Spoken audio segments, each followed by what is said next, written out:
Então vamos recomeçar, para não perder tempo. Vamos continuar. Então, continuando agora, a estrutura da matéria, né? Então, muitos experimentos de laboratório, né, demonstram que os constituintes básicos de todos os átomos são partículas carregadas. A emissão termiônica, né, aquela do filamento aquecido lá do tubo de raios catódicos, né? Então é chamada de emissão termiônica, né? Quando aquecemos um filamento metálico, né, ele emite elétrons. Da mesma forma como as moléculas são vaporizadas quando aquecemos um líquido.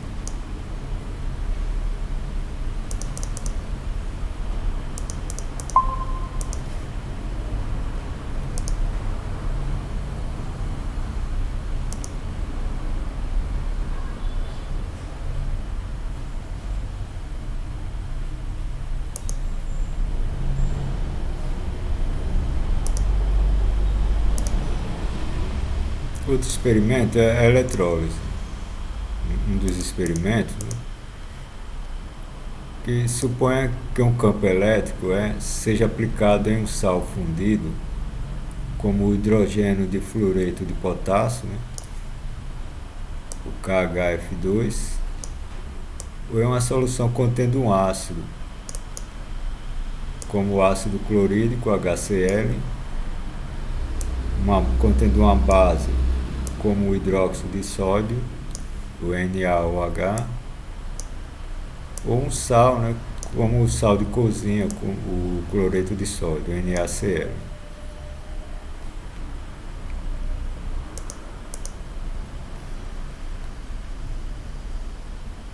Então nós produzimos um campo elétrico, né, imergindo na solução contendo essas substâncias, né, duas barras de placas opostamente carregadas, chamadas de eletrodos.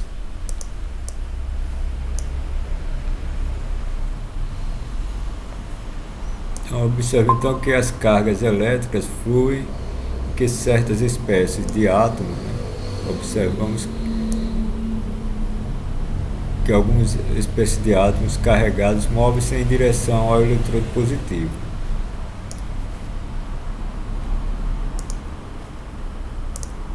Chamado de ânodo,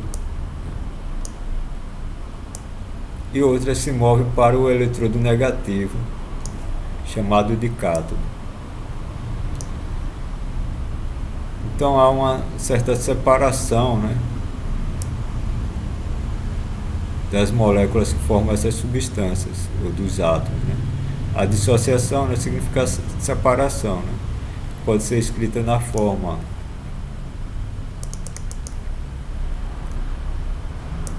resumida dessa forma, como a separação de íons positivos e íons negativos da substância. Isso devido ao campo elétrico aplicado pelos eletrodos.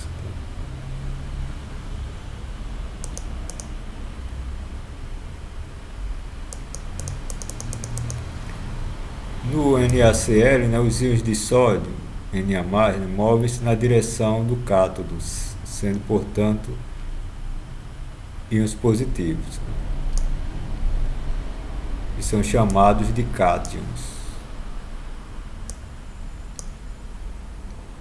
Enquanto que os íons de cloro, né, Cl-, Cl minúsculo, vão para o ânodo e são íons negativos, chamados de ânions.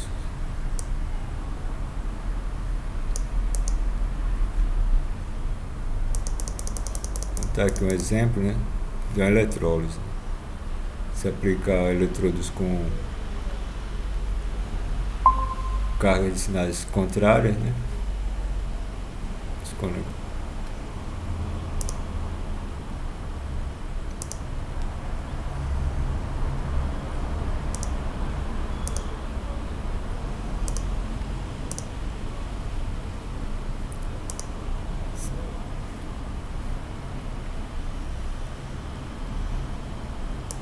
Então, continuando aqui, então, exemplo de eletrólise, ou às vezes até as baterias, né, também funcionam assim. Se aplicar, tem dois terminais aplicando uma corrente, né? Então se aplicar a diferença de potencial no campo elétrico, né, aplicando cargas, né, de sinais contrários nos eletrodos. Então isso faz uma dissociação, a separação das substâncias em íons, tá? Elas estão neutras, né, aqui. Quando eu aplico o campo elétrico, ela separa a substância em íons, e os íons vão buscar os eletrodos que têm sinais contrários ao dele, né? Então o Na+, né, ele se move em direção ao cátodo, que tem sinal negativo, e por isso são íons positivos. Os Cl-, né, vão em direção ao ânodo, que tem carga positiva. Eles são atraídos, né, pelo campo, né? Então o campo elétrico aqui, né, sai do ânodo, que tem carga positiva, para o cátodo, né? As partículas de carga positiva saem na direção do campo elétrico em direção ao cátodo, e as que têm carga negativa saem em direção contrária ao campo elétrico, na direção do ânodo.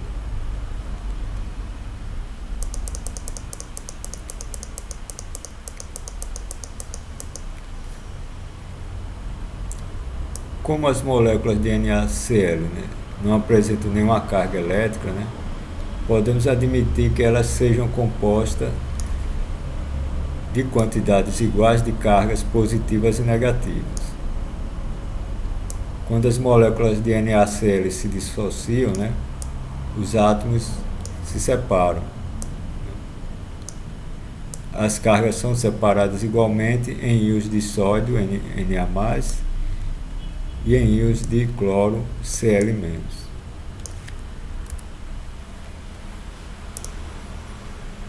Cada íon possui um múltiplo da unidade de carga elementar, mas de sinais diferentes, mais ou menos Ni, onde Ni, esse parecendo um V minúsculo, né, é uma letra grega chamada Ni, o Nu, né, se escreve Nu, N-U, mas se lê Ni. É que ele está representando o número inteiro, né? Representando o número vezes a carga elementar. Então isso aqui dá um número inteiro de cargas elementares.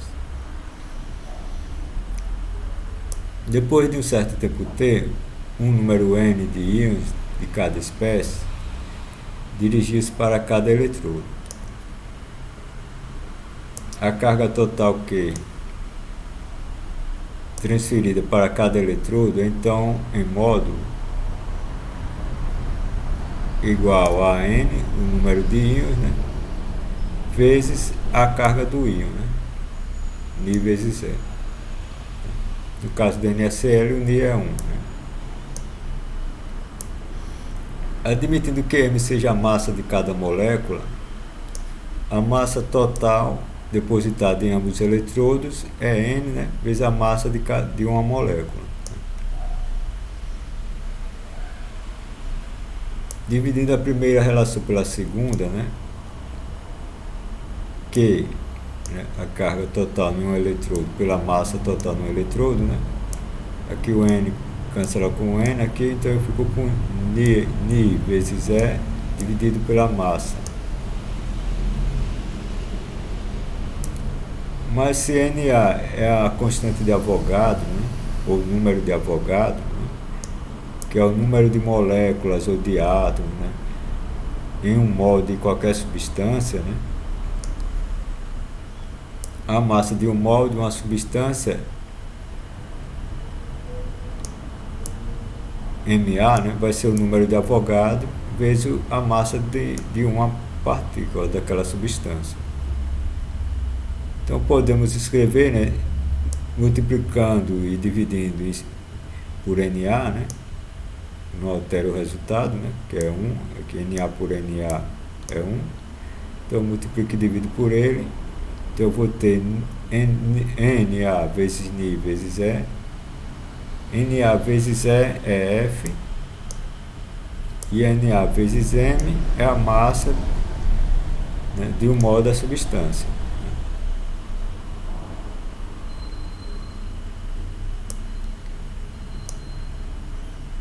Então a carga dividida pela massa, né, em um dos eletrodos vai ser F vezes Ni vezes a massa de um mol da substância.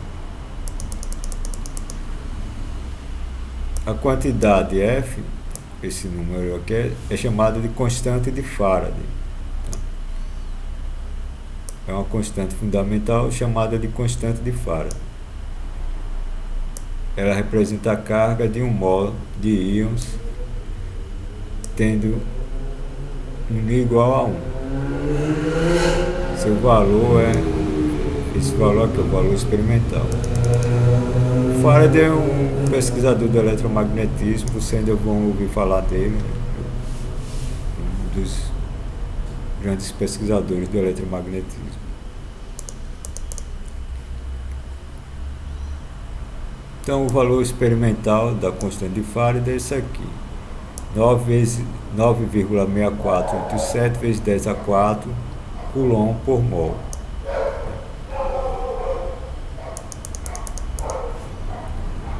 Desse valor experimental, né, e de um encontrado previamente para a carga elementar do elétron, carga elementar, né, obtemos para a constante de Avogadro, CUF e CUE, a carga elementar, eu sei o número de Avogadro.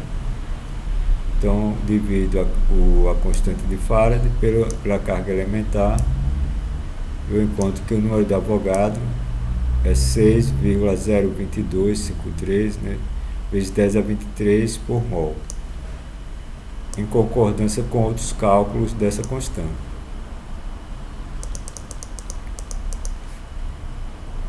Verifica-se experimentalmente que o número inteiro Ni é igual à valência química do íon considerado. Vocês vão ver isso em química, ou já viram. Então, para o NaCl, o Ni é igual a 1. Eles se separam em uma carga elementar, né? Na mais e NiCl menos. Se fosse Na2 mais e Na2 menos, né, o Ni seria 2, assim por diante. O fato de Ni ser a valência química, né, sugere que quando dois íons juntam-se para compor uma molécula, uma ligação iônica, eles trocam a carga Ni vezes E, um se tornando um íon positivo com carga mais Ni vezes E, e o outro se tornando um íon negativo com carga menos Ni vezes E. Então os átomos doam e recebem elétrons numa ligação iônica para atingir a configuração, né, eletrônica estável de um gás nobre que tenha a última camada eletrônica completa. Se eu puder, eu vou falar ainda de camada eletrônica de mecânica quântica, como opcional, né? Então vamos comparar agora a interação elétrica e gravitacional. Tá? A interação gravitacional não é suficiente para produzir a atração necessária para ligar dois átomos e formar uma molécula, ou juntar duas moléculas para formar um pedaço de matéria. Comparemos as duas interações, tá? Gravitacional e elétrica. Então, se eu divido uma pela outra, né?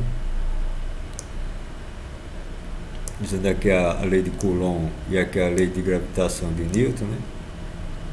Considerando as duas cargas e as duas massas separadas pela mesma distância, R, então a razão entre as duas interações elétrica e gravitacional é igual a Q1 vezes Q2 dividido por 4πε0 gama M1 M2.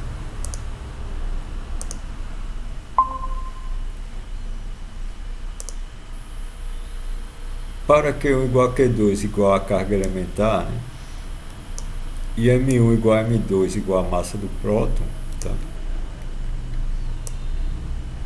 Então aqui para dois prótons, né?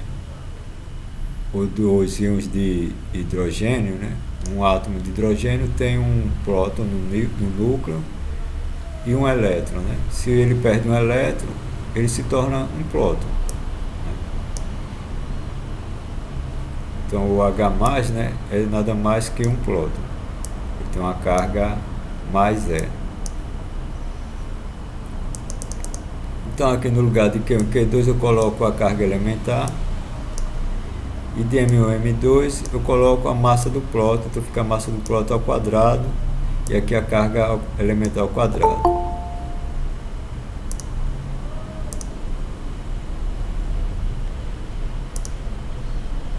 Então se eu coloco o valor das constantes, aqui a constante elétrica e a constante da gravitação, eu vou ter que a razão entre elas, né? A interação elétrica dividida pela interação gravitacional é 1,5 vezes 10 a 36. Então, nós vemos que a interação elétrica é da ordem de 10 a 36 vezes maior que a interação gravitacional. Portanto, concluímos, né, que a interação elétrica é da ordem de grandeza necessária para produzir a ligação entre átomos para formar a molécula, ou a ligação entre elétrons e prótons para formar átomos.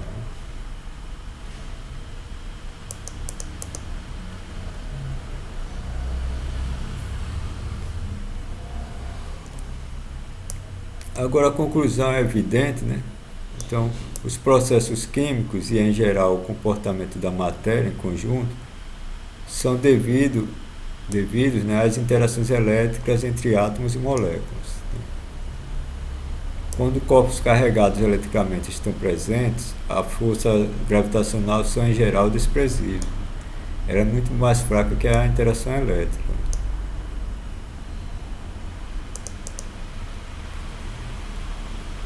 Então as forças gravitacionais são importantes apenas quando tratamos com corpos maciços sem carga elétrica total, ou com carga muito pequena comparada às suas massas. No caso de planetas, né, de estrelas, né, ou de corpos muito pesados.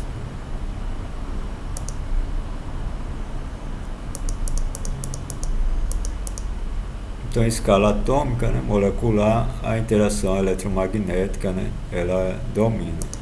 Ela é bem mais forte que a interação gravitacional. Então, nós vimos o conceito de força de Coulomb, né, de campo elétrico. Agora nós vamos ver os conceitos de potencial elétrico e de energia potencial elétrica. Esses conceitos são semelhantes aos conceitos lá da gravitação. Só que lá você sempre tem as massas, né, positivas. Aqui você tem as cargas, podem ser positivas e negativas.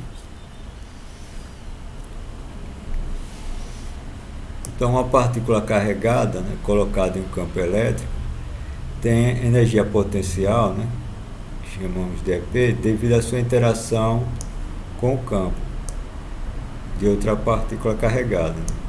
Então, a energia potencial devido à interação de duas cargas é 1 sobre 4π ε0 vezes Q1 vezes Q2 dividido pela distância entre elas. Veja que a diferença aqui não tem R ao quadrado, é somente R.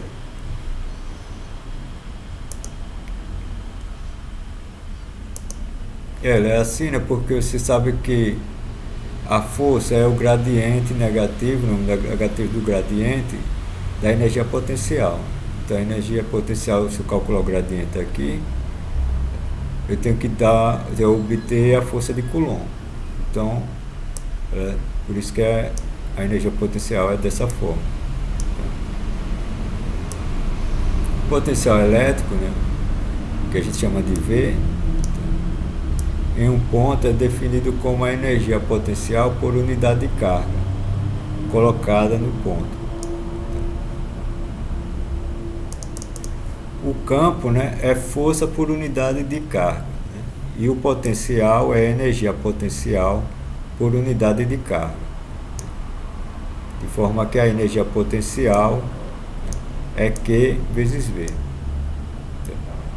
Então, se eu divido aqui a energia potencial por Q, né, vou ter que o potencial vai ser 1 sobre 4πε0, a carga que cria o potencial, né, dividido pela distância onde eu estou calculando o potencial, a distância até a carga. A unidade de potencial é igual a unidade de energia potencial, dividida pela unidade de carga. Então é o joule por coulomb. O potencial elétrico é medido em joule por coulomb, uma unidade chamada de volt, né, abreviada de V, tá?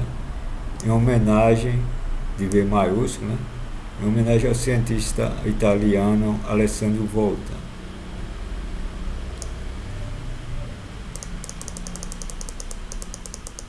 Que ele foi o inventor da pilha voltaica, né? A pilha que nós conhecemos. Então, a pilha voltaica também é uma homenagem ao nome dele.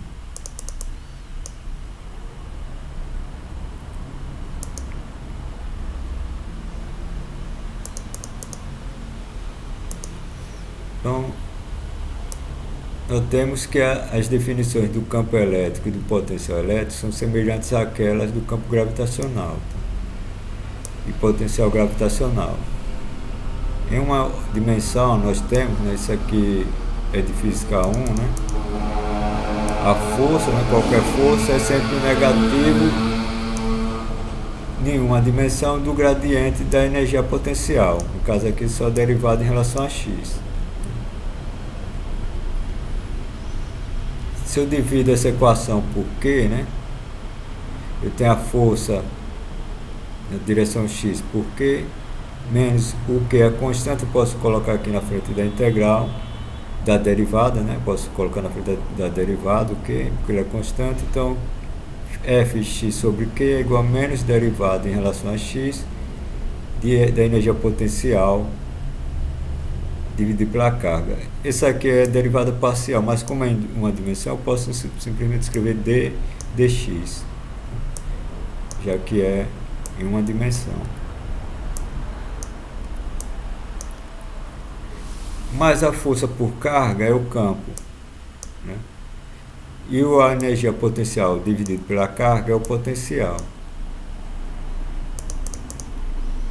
Então, o campo elétrico é a derivada, é menos d dx do potencial. Então a gente diz que ele é o gradiente, né, negativo do potencial. Tem um sinal de menos aqui, tem a derivada do potencial. Isso aqui está em módulo, né?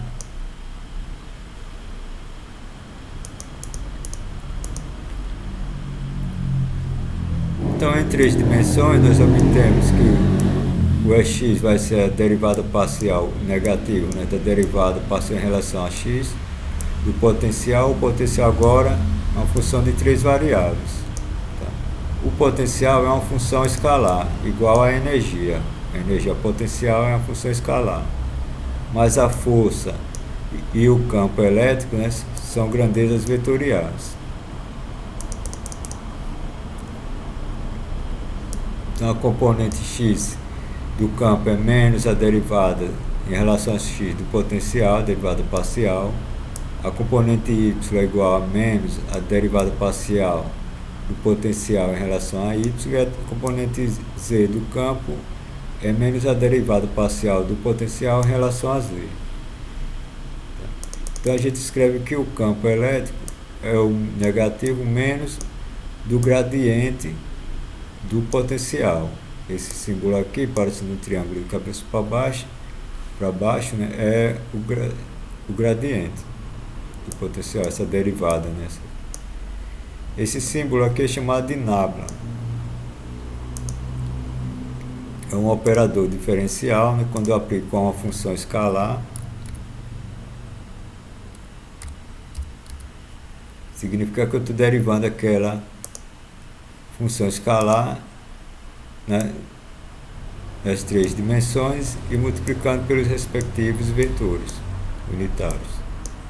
Então o gradiente de V, né, aqui é o gradiente de V, é o vetor unitário I vezes derivada de V, derivada parcial, né, de V em relação a x, mais o vetor unitário J vezes derivada parcial de V em relação a y, mais unitário K, derivada parcial de V em relação a Z. O de forma geral, né, a componente na direção correspondente a um deslocamento ds, né, em uma direção qualquer, a componente do campo nessa direção é a derivada do potencial negativo, né, em relação a essa direção, no caso aqui essa.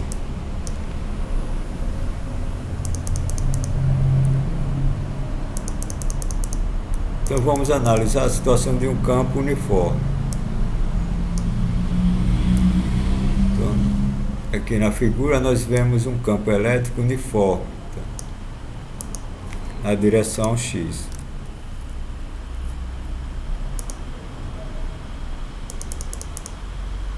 Então ele é uniforme porque ele tem a mesma direção e sentido e tem o mesmo comprimento. Essas linhas tracejadas são superfícies equipotenciais. Aqui nessa linha tracejada tem sempre o potencial igual a zero. E aqui nessa outra linha, que é uma distância x, eles têm sempre o mesmo potencial.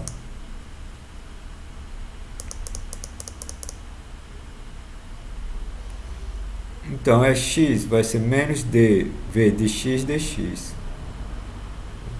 Eu integro em relação a x, né, de x0, x igual a zero aqui até x aqui. Então integro os dois lados. Para x igual a zero, eu considero o v0 igual a zero, tá? Então ficou integral de 0 a x, de x dx' igual a menos integral de 0 até v dv', né? Porque aqui é a diferencial de v, né? dv de x dx dx, né? dv de x' dx' é dv, dv'.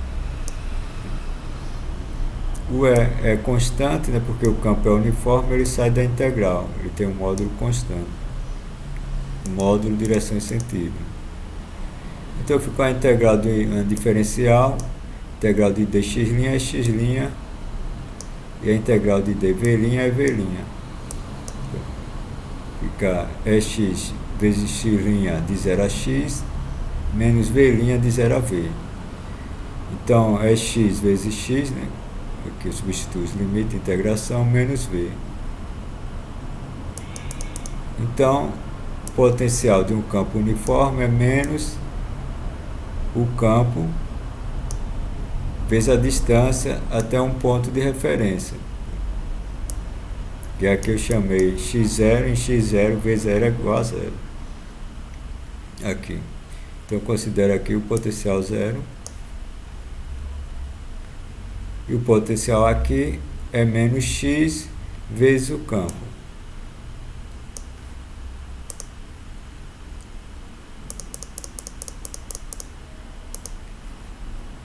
Então, esta é uma relação muito útil que foi representada no gráfico abaixo.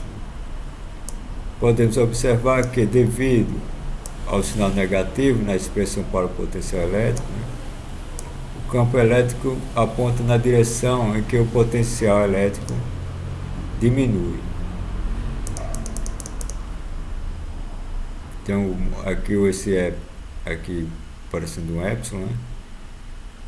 É o campo, e V é o potencial. Em zero, né, o potencial é maior do que aqui. O potencial, como ele é zero, né, aqui, e ele vai ficando cada vez mais negativo, né, então o potencial vai diminuindo, né.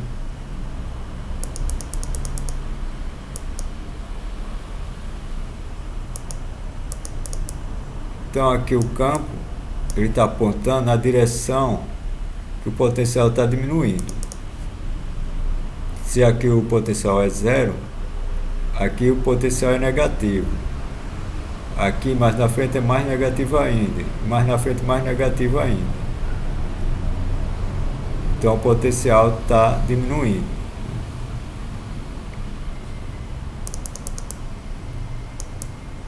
Então o campo elétrico aponta na direção em que o potencial elétrico diminui.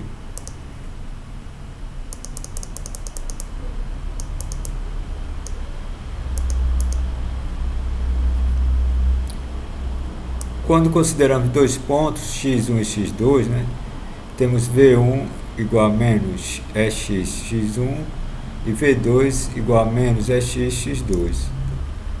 Subtraindo os dois, né, as duas equações, vou ter que V2 menos V1 é igual a menos EX x2 menos EX x1.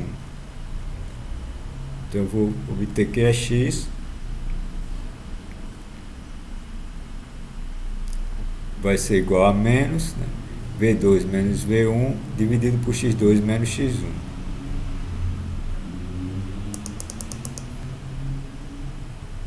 Escrevendo D igual a x2 menos x1, né, aqui x2 menos x1 eu substituo por D.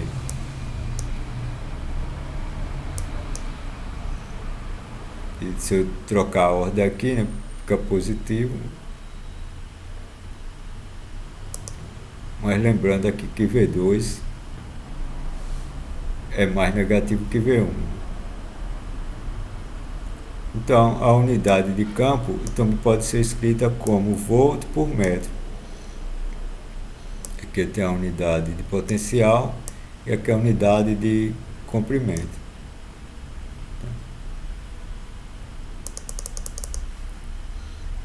Se a diferença de potencial V1 menos V2 é maior que zero, né? Se ela for positiva,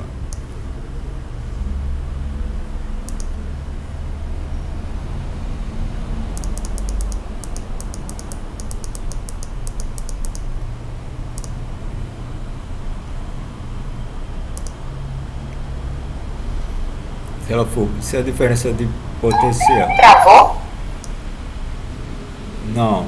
Acho que sim, né?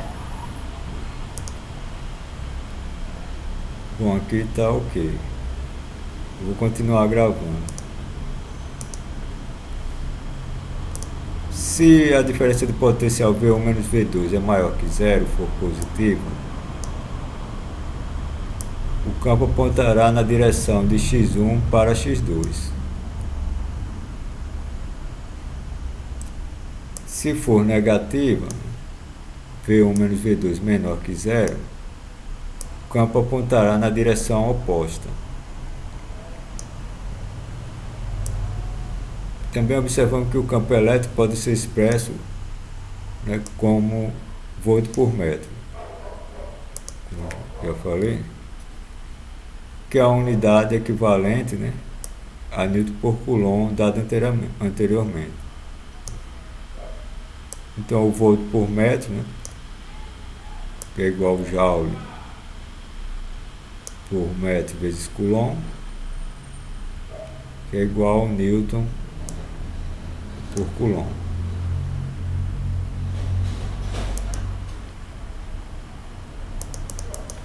Então, usualmente, a unidade volt por metro, né, é mais empregada do que Newton por Coulomb.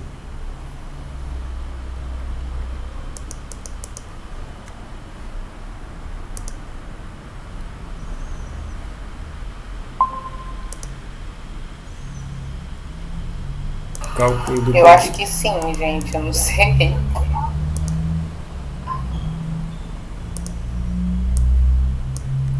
Cálculo do potencial elétrico.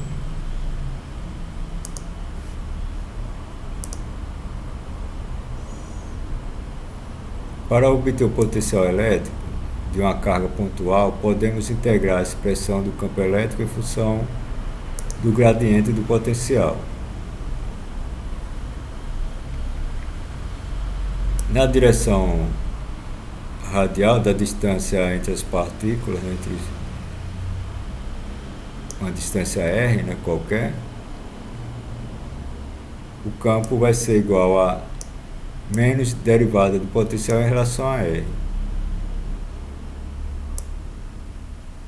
Mas o campo é 1 sobre 4π ε0 dividido por Q, ou vezes Q dividido pela distância ao ponto que eu quero calcular o campo ao quadrado. Então vai ser igual a menos dv dr. Então eu integro os dois lados em relação a R.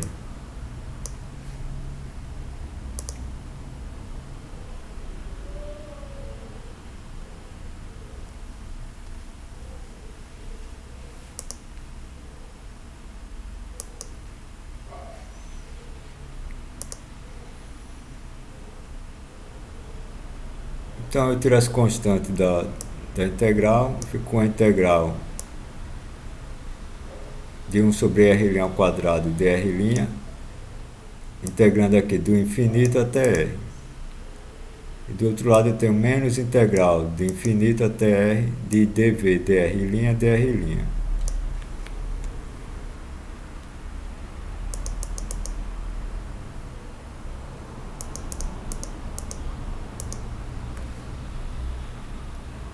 Então, Q sobre 4π ε0 é a integral do infinito até R de R' menos 2, né, porque é 1 sobre R ao quadrado, né, de R'.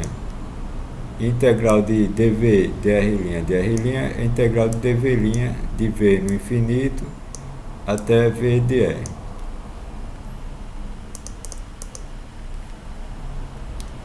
Então, a integral de R' menos 2, né?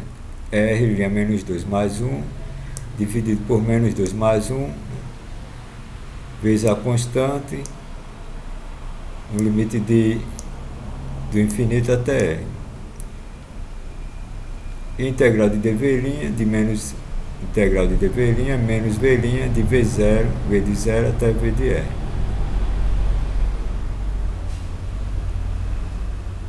Então eu fico com esse lado aqui, tem menos 2 mais 1 fica menos 1, R' menos 2 mais 1 fica R a menos 1. E aqui eu fico com menos V de R menos V no infinito.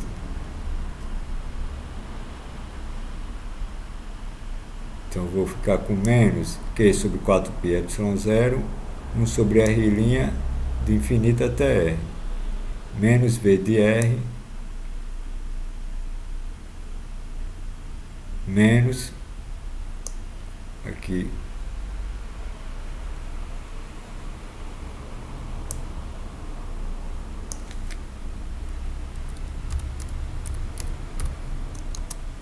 menos V do infinito aqui, menos aqui, aqui mais.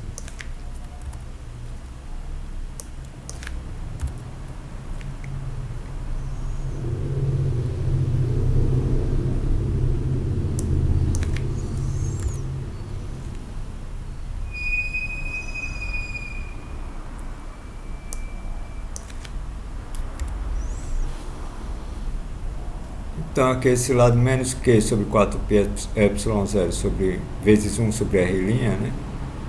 Infinito até R, quando R' é R, eu tenho 4π ε0 vezes 1 sobre R, vezes menos aqui.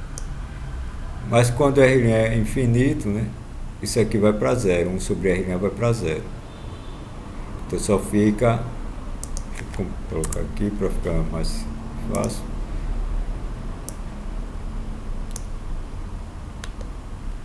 Então só fica 1 sobre R. Quando R' é infinito, 1 sobre R' vai para zero. Então só fica menos Q sobre 4π ε0, 1 sobre R.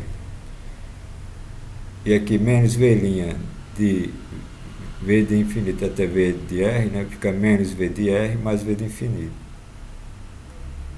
Fica menos.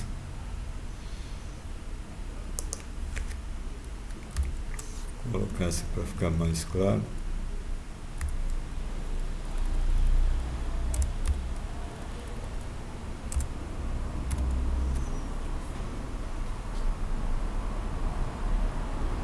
Então V de R vai ser Q sobre 4πε0 vezes 1 sobre R menos V de infinito.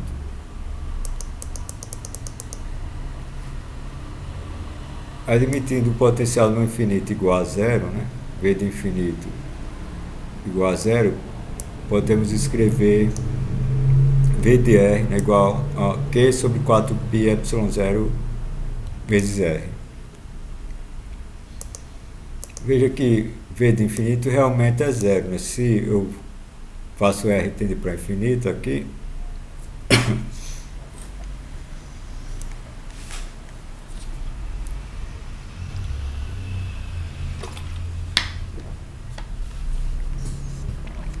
o potencial realmente vai para zero. O potencial pode ser positivo ou negativo, dependendo do sinal da carga.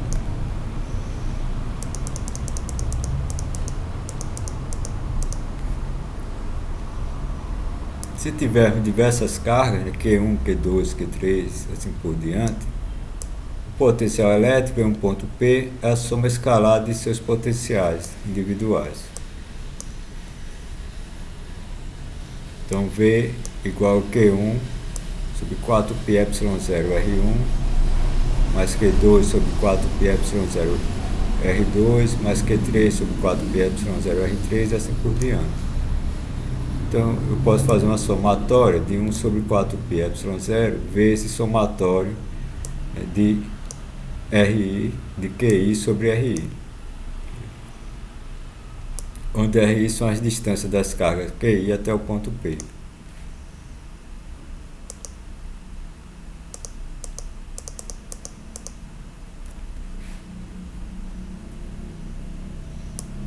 Observação, né? Geralmente é mais fácil calcular o potencial elétrico resultante de uma distribuição de cargas e a partir dele calcular o campo elétrico resultante. Para uma distribuição contínua de cargas, substituímos a somatória por uma integral sobre os elementos infinitesimais de carga. Então, o potencial para uma distribuição contínua vai ser a constante 1 sobre 4πε0, substituindo a somatória aqui de I até N de QI sobre RI por uma integral de dQ sobre R, onde a integral deve ser calculada sobre todo o espaço ocupado pelas cargas.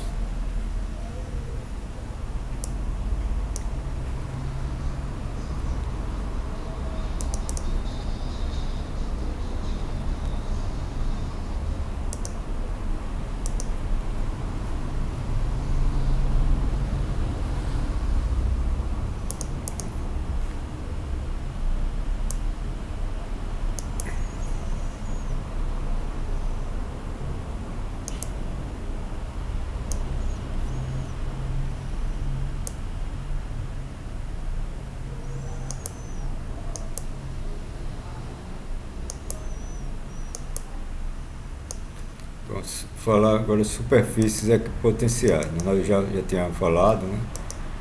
Mas dá uma explicação a mais. O conceito de derivada direcional e gradiente,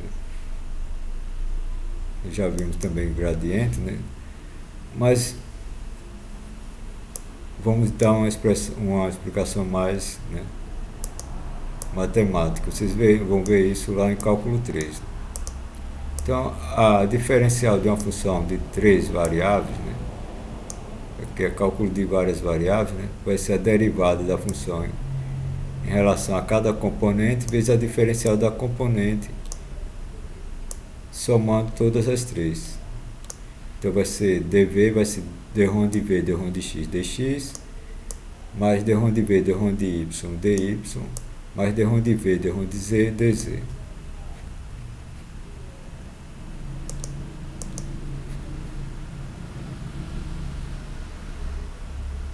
Mas eu posso escrever essa expressão como um produto escalar, né, do unitário i vezes derivada de v em relação a x, mais unitário J, derivada de V em relação a Y, mais unitário K, derivada de V em relação a Z, produto escalar com I dx, mais J dy, mais K dz. Que pode ser escrito como essa expressão aqui é o gradiente de V, escalar dr. dr é essa expressão aqui. Então, dv é o gradiente de V escalar dr.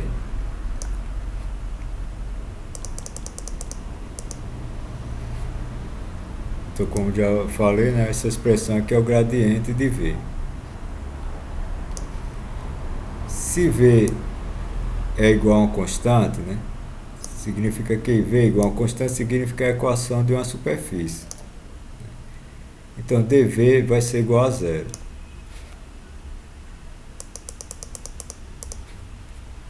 Então, o gradiente escalar dr é igual a zero.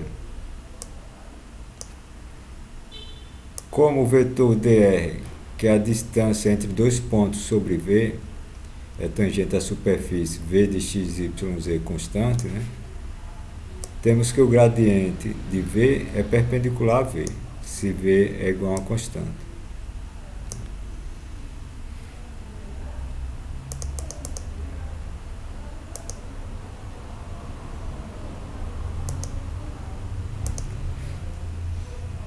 A derivada direcional de V na direção dr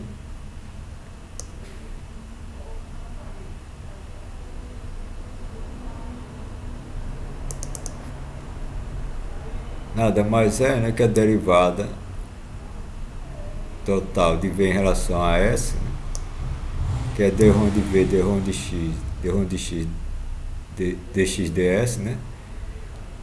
d-rom de V, d-rom de y, dy ds, mais d-rom de V, d-rom de z, dz ds.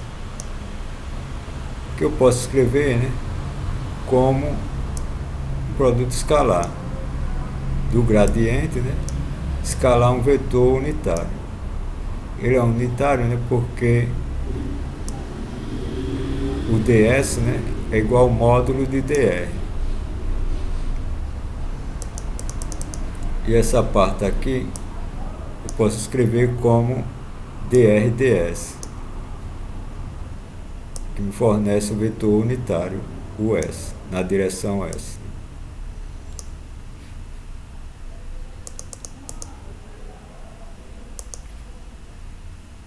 Se V varia na direção normal da superfície, temos que dr varia nesta direção.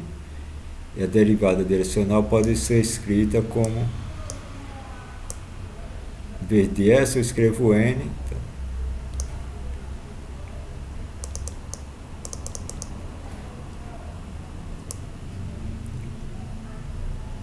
onde o N agora é o vetor unitário, né, com a derivada dos componentes de dr na direção N. Então, dv dn, né, vai ser gradiente de V escalar unitário N. Então, unitário N é I vezes dx dn mais j dy dn mais k dz dn, que é o vetor unitário na direção N. Um dn igual ao módulo dn.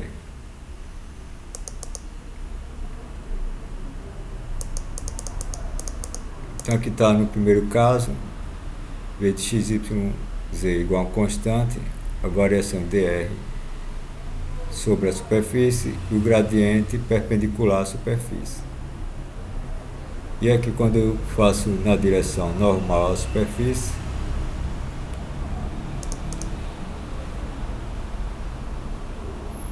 o dr na direção de R, não é mais tangente à superfície.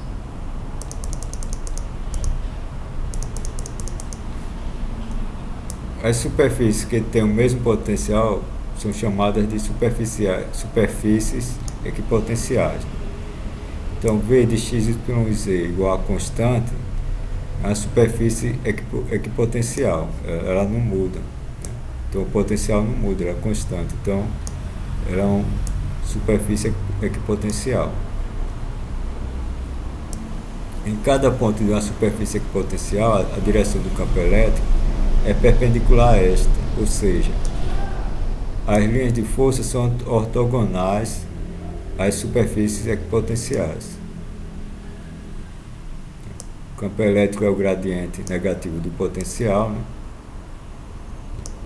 E o gradiente é perpendicular à superfície, né?